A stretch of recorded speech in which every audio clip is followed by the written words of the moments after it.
오늘 우리에게 주신 하나님의 말씀은 고린도후서 5장 1절에서 10절 말씀입니다.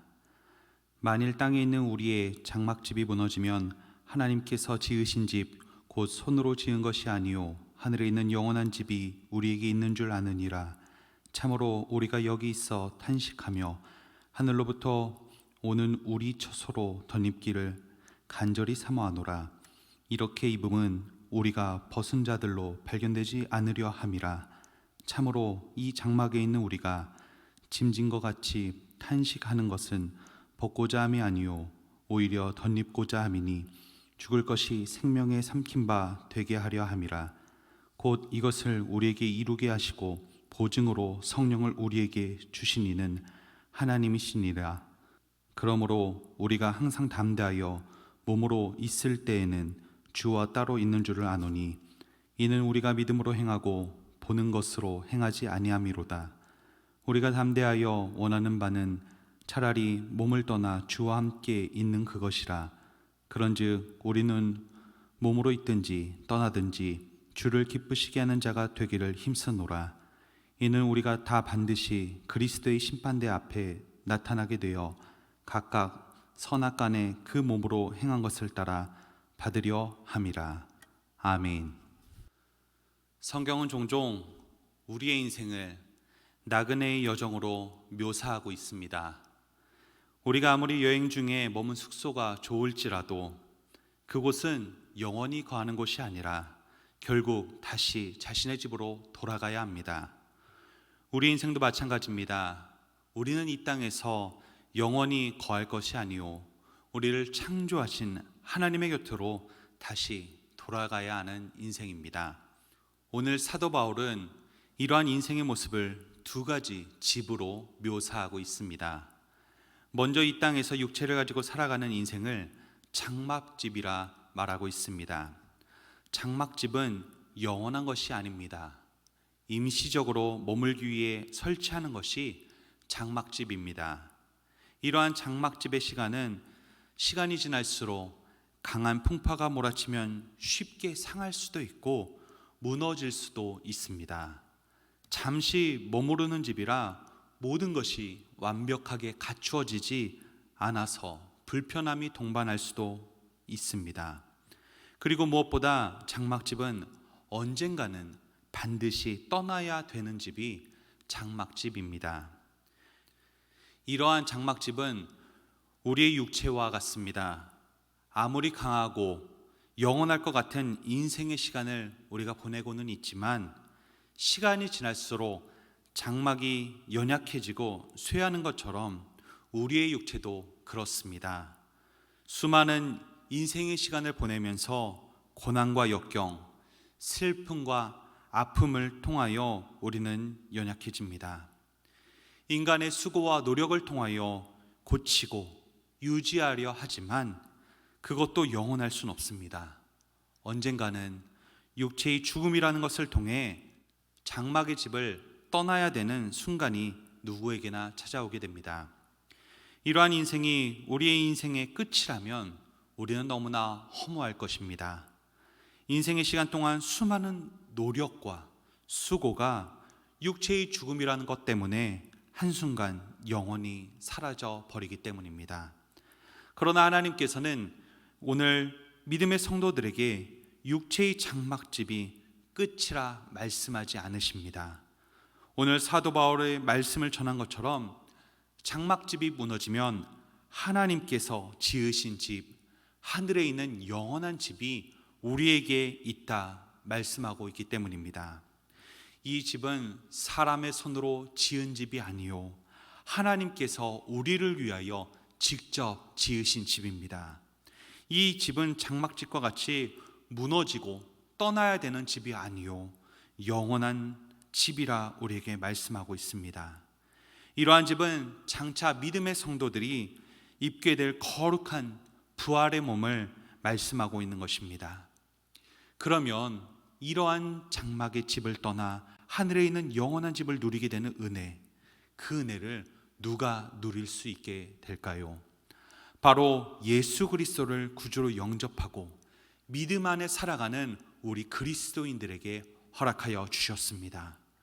그래서 예수를 믿지 못하고 믿지 아니한 자들은 장막집을 떠나는 그 순간 육체의 죽음을 경험하게 되면 덧입을 처소가 없이 벗은 자와 같은 모습으로 살아갈 수밖에 없지만, 우리 믿음의 성도들은 하나님께서 예비하신 처소, 거룩한 부활의 몸을 덧입게 되므로 영원한 생명을 누리게 되는 영광스러운 삶이 시작되는 것입니다. 그러므로 우리가 육체를 가지고 살아갈 때는 육체가 당하는 여러 가지 고통으로 탄식할 수는 있지만, 장차 우리에게 주실 영원한 생명을 소망하며 오늘도 우리는 살아갈 수 있습니다. 이러한 믿음의 모습으로 하늘에 있는 영원한 집을 날마다 소망하며 살아가는 저와 여러분들이 되시길 주님의 이름으로 축원합니다.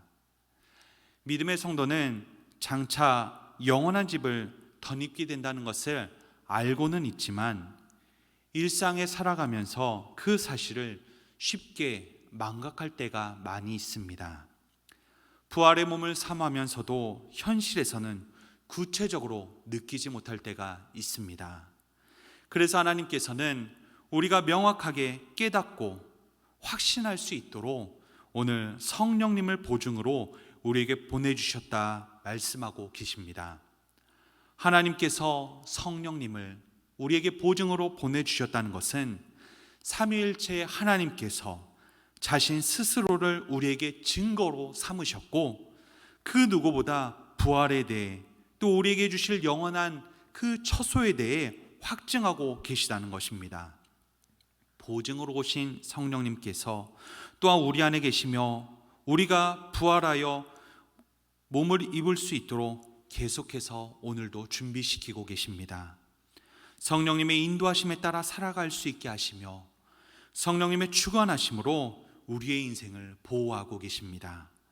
그리고 우리가 믿음으로 살아가다가 장차 육신의 장막을 벗을 그날에 우리를 거룩하고 신령한 부활의 몸으로 변화시켜 주실 것입니다.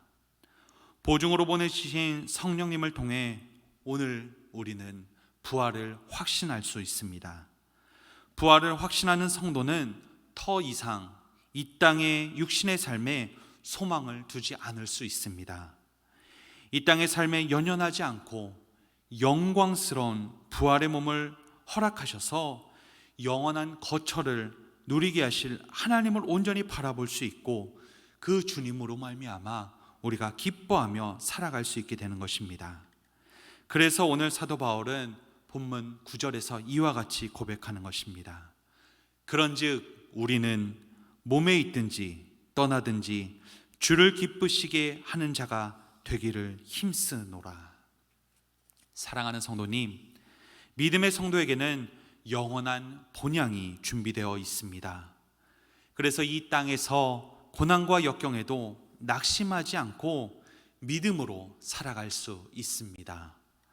우리가 살아가는 오늘 이 땅의 현실은 녹록지 않은 상황일지라도 우리에게 허락하신 본향, 영원한 하나님 나라를 소망하는 믿음으로 오늘도 승리하며 살아가는 저와 여러분들이 되시길 주님의 이름으로 축원합니다. 이 시간 말씀을 생각하며 함께 기도하시겠습니다.